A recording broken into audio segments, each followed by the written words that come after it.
Action తీసుకోమని pollution control బోర్డుకు లేఖ రాశారు. నువ్వు పొగరు తగ్గించుకో, పొగరు లేటి ఇంకా చాలా ఉన్నాయి నీ విషయాలు బయటకు రావాల్సినాయి. శాసనసభలో మరి నువ్వు ఎందుకు లేచి మాట్లాడలే? నువ్వు ఉన్నావు కదా అక్కడనే. నీ ముఖ్యమంత్రి గారు లేచి ఇది ప్రతిపక్షం దొరకబట్లే, ఈ దొంగతనం మేమే దొరకబట్టినాం, ఈ దొంగతనాన్ని మేమే నోటీసులు ఇచ్చినాం, మేమే పెనాల్టీలు వేసినామని నీ ముఖ్యమంత్రి చెప్తుంటే నువ్వు పక్కనే కూర్చున్నావు కదా. ఇది నాది కాదు అని అసెంబ్లీలో నువ్వు ఎందుకు లేచి నిలబడి చెప్పలేదు? నీ మైనింగ్ మంత్రే లేచి రాఘవకు అనుమతులు లేవు, రాఘవ అనుమతుల కోసం ఢిల్లీకి అప్లై చేసిందని చెప్తే అసలు రాఘవకు మైనే లేదని నువ్వు అసెంబ్లీలో లేచి ఎందుకు చెప్పలేదు? నువ్వు అసెంబ్లీలో ఉన్నావు కదా, నా పక్క సీట్లనే కూర్చున్నావు కదా, మరి ఆ రోజు ఎందుకు లేవలేదు? 12 రోజులకు గుర్తొచ్చిందా నీకు మైన్ లేదని? ఇదంతా బుకాయించే ప్రయత్నం, మసిబూసి మారేడుగా చేసే ప్రయత్నం. ఆ మైన్ నీది కాకపోతే అక్కడ కంటైనర్ మీద రాఘవ కన్స్ట్రక్షన్ అనే పేరు ఎందుకున్నది? ఆ కంటైనర్ మీద కాంగ్రెస్ పార్టీ జెండా ఎందుకు పెట్టిండ్రు? బీఆర్ఎస్ పార్టీ బయటకు తీయంగానే ఆ రాఘవ కన్స్ట్రక్షన్ కు పెయింటింగ్ వేసి కనబడకుండా ఎందుకు చేసిండ్రు? కాంగ్రెస్ పార్టీ జెండా ఎందుకు బీకేసిందో సమాధానం చెప్పాలి కదా. నువ్వు నీ కంటైనర్ మీద నీ పేరుంటది, మీద కాంగ్రెస్ పార్టీ జెండా ఉంటది.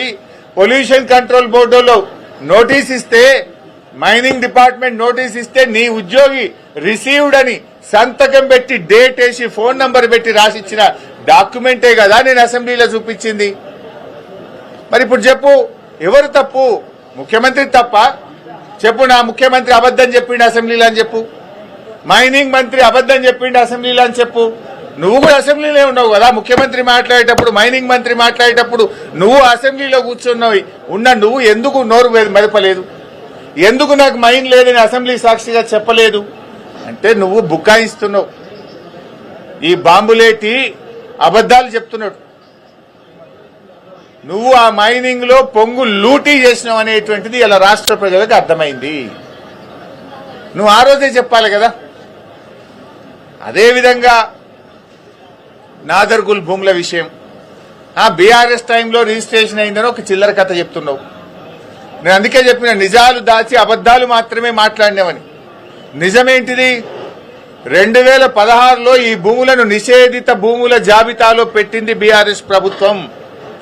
ఆనాటి ఆర్డీఓ గారు ఈ భూములు కొల్లగొట్టే ప్రయత్నం చేస్తే 2016లో 22A కింద పెట్టి నిషేధిత జాబితాలో పెట్టి ఈ భూములను కాపాడింది నాటి బీఆర్ఎస్ ప్రభుత్వం. ఆ తర్వాత ఆ కంపెనీలు హైకోర్టుకు పోతే 2022లో ప్రభుత్వం బలమైన వాదనలు వినిపించి హైకోర్టులో కూడా ఆర్డీఓ గారి నిర్ణయం సరైన నిర్ణయం, ఈ భూములు సీలింగ్ భూములు అని హైకోర్టు సింగిల్ బెంచ్ లో కూడా ఉత్తర్వులు తెప్పించింది బీఆర్ఎస్ ప్రభుత్వం. ఆ తర్వాత డివిజన్ బెంచ్ కూడా కంపెనీలు పోతే హైకోర్టు డివిజన్ బెంచ్ లో కూడా ఆనాటి రెవెన్యూ డిపార్ట్మెంటు అధికారులు అద్భుతంగా వాదనలు వినిపించి ఇవి సీలింగ్ భూములే, అమ్మిన వారి మీద కొన్న వారి మీద క్రిమినల్ చర్యలు తీసుకోవాలని చెప్పి హైకోర్టు డివిజన్ బెంచ్ నుంచి కూడా జడ్జిమెంట్ తెప్పించింది బీఆర్ఎస్ ప్రభుత్వమే. ఇవి ఎందుకు దాస్తున్నావు? ఆనాటి ఆర్డీఓ ఇవి సీలింగ్ భూములని నిషేధిత భూములా పెట్టింది బీఆర్ఎస్ ప్రభుత్వం కాదా? సింగిల్ బెంచ్ దగ్గర కోర్టులో కేసు గెలిచింది బీఆర్ఎస్ ప్రభుత్వం కాదా? డివిజన్ బెంచ్ లో ప్రభుత్వ పక్షంగా ఇవి సీలింగ్ భూములని కేసు గెలిచింది బీఆర్ఎస్ ప్రభుత్వ హయాంలో కాదా? దీనికి ఎందుకో సమాధానం చెప్పవు. నిన్న మంత్రి గారు ఒక మాట అన్నాడు, ఈ భూములు మేము సుప్రీంకోర్టులో వచ్చిన తర్వాత మా ఆర్డీఓ గారు సుప్రీంకోర్టులో ఫైల్ చేసిండు అన్నావు. ఏమన్నాడు? ఇవి గవర్నమెంట్ భూములే అని సుప్రీంకోర్టులో మేము ఫైల్ చేసినాము, మా ఆర్డీఓ ఫైల్ చేసిండు అని పొంగులేటి గారు అన్నారు. మరి గవర్నమెంట్ భూములే అయితే రోజుకొక పేరు ఎందుకు మారుతుంది బోర్డుల మీద? అక్కడ ఎందుకు ఆ కబ్జాదారులు బౌన్సర్లు పెట్టుకుని రాత్రింబవళ్లు కాపలా కాస్తుంటే ప్రభుత్వం మొద్దు నిద్రపోతుందా? 2.5 ఏళ్లుగా రెవెన్యూ మంత్రిగా ఆ భూమిని ఎందుకు స్వాధీనం చేసుకోలేదు అని అడుగుతా ఉన్నా. ఆడ రోజుకొక పేరు, ఒకనాడు కోహినూర్ వస్తుంది, తెల్లారి ఎంఈఏఎల్ వస్తుంది, తర్వాత శిల్పా వస్తుంది, తర్వాత శిల్పా రాగానే అది మళ్ళీ రాత్రి పెయింటింగ్ పడుతుంది. శిల్పాలు ఎవరు ఉన్నారో తెలుసు కదా. ఆ తర్వాత ఏక్యూ స్క్వేర్ వస్తుంది, ఆ తర్వాత మళ్ళీ కోహినూర్ సింప్లెక్స్ వస్తుంది. ఎందుకు బోర్డుల మీద పేర్లు మారుతున్నాయి? ఏక్యూ స్క్వేర్ వెనుక నీ కొడుకున్నది నిజం కాదా? శిల్పాతో మీకు వ్యాపార సంబంధాలున్నాయి నిజం కాదా? పెడదామా, డాక్యుమెంట్లు బయట పెడదామా? శిల్పాతో రాఘవ కంపెనీకి ఇవాళ హైదరాబాద్ లో వ్యాపార సంబంధాలు ఉన్నాయా లేవా? ఏక్యూ స్క్వేర్ లో మీ కొడుకు భాగస్వామ్యా కాదా? నేను సింపుల్ ఒక మాట అంటున్నా, నువ్వే అంటున్నావు ఇది ప్రభుత్వ భూమి, మేము సుప్రీంకోర్టులో వేసినాము, మా ఆర్డీఓ వేసిండన్నావు. ప్రభుత్వ భూమి అయితే నీ హైడ్రా గడివిక్తుందా?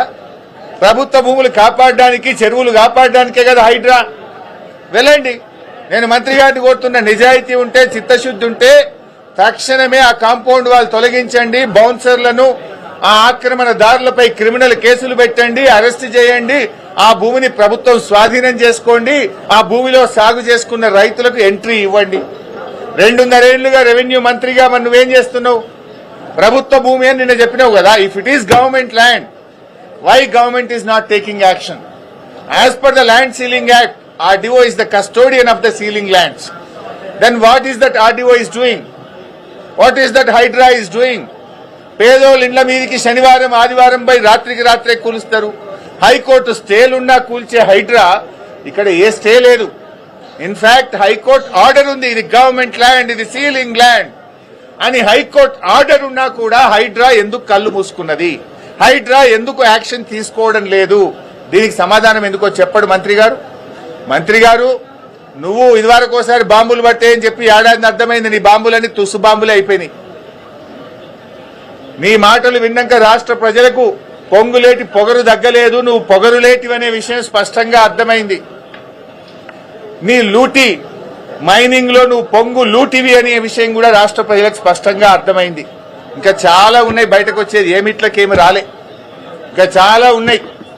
మేము స్ట్రైట్ గా అడుగుతున్నాం, ఇది ప్రభుత్వ భూమి అని ఎప్పుడైతే మీరు చెప్తున్నారో సెక్రటరియట్లో కూర్చొని, అది ప్రైవేట్ ఆధీనుల చేతుల్లో ఉంది. కమాన్, యూ హ్యాండ్ ఓవర్ ఇట్. హైడ్రాను పంపించు, కాంపౌండ్ వాళ్ళు డెమాలిష్ చేయి, ఆక్రమణదారులను, బౌన్సర్లను అరెస్ట్ చేయి, అక్కడ గవర్నమెంట్ భూమి అని పేరు పెట్టి చిత్తశుద్ధి నిరూపించుకో. నంబర్ 1. నంబర్ 2, మైనింగ్ అధికారులే చెప్పినారు, 4 శాఖలు, రెవెన్యూ డిపార్ట్మెంట్, రెవెన్యూ అంటే నీ శాఖనే కదా, ల్యాండ్సే కదా, నీ శాఖ అధికారే పోయి చెప్పిండు ఇది రాఘవాది అని. Revenue, electricity, mining, pollution control board, 4 శాఖల అధికారులు పోయి ఇది రాఘవ అక్రమ మైనింగ్ అని నీకు నోటీస్ ఇచ్చిండు. ఆ 4 శాఖల మీద యాక్షన్ తీసుకో. మరి వాళ్ళ తప్ప నీ తప్ప తేలాలి కదా. మరి లేదు, నీ ముఖ్యమంత్రి, నీ మైనింగ్ మంత్రి, నీ సహచర మంత్రి చెప్పిండు కదా ఇది రాఘవది, మేమే దొరకబట్టినాం, మేమే పెనాల్టీ చేసినాం, దొంగను దొరకబట్టినాం, పైసలు వసూలు చేసినామని నీ ముఖ్యమంత్రి చెప్పిండు. మరి ముఖ్యమంత్రి చేత చెప్పి, ముఖ్యమంత్రి అసెంబ్లీలో అబద్దం ఆడిండని చెప్పి, మరి మైనింగ్ మంత్రితో చెప్పి ఆయన అబద్దం ఆడిండని చెప్పు. లేదు, నువ్వు క్షమాపణ చెప్పు ఫస్ట్. ముఖ్యమంత్రి, మైనింగ్ మంత్రి అసెంబ్లీలో లేచి రాఘవకు మీటర్లు దొరకలే కనుక డీజిల్ జనరేటర్ మీద నడిపిండు, అనుమతుల కోసం ఢిల్లీకి అప్లై చేసుకున్నాడు, రాఘవకు మన పొంగులేటికి సంబంధమే లేదు అని ముఖ్యమంత్రి అసెంబ్లీలో మాట్లాడిండు. మరి నువ్వెందుకు ఆ రోజు అసెంబ్లీలో మౌనంగా తల కిందికేసుకొని కూర్చున్నావు? క్షమాపణ చెప్పు. మరి ఆ రోజు నేను లేవలేదు అసెంబ్లీలో, నాకు అర్థం కాలేని క్షమాపణ చెప్పు. మరి 12 రోజులకు ఎందుకో నీకు జ్ఞానోదయం అయింది? అన్ని ప్రజలకు అర్థమైపోయినాయి, this is all humbug drama. నువ్వు ఇవాళ పొంగులేటి కాదు, పొంగు లూటివి, నువ్వు బాంబు లేటివి, నువ్వు పొగరు లూటివి, ఇవన్నీ అబద్దాలు మాట్లాడుతున్నావు అనే విషయం స్పష్టంగా అర్థమైంది. నిజాయితీ ఉంటే ఇప్పటికైనా తప్పు నొప్పుకో, ప్రజలకు క్షమాపణ చెప్పు, ఆ భూమిని ప్రభుత్వ ఆధీనంలోకి తీసుకోండి. Thank you.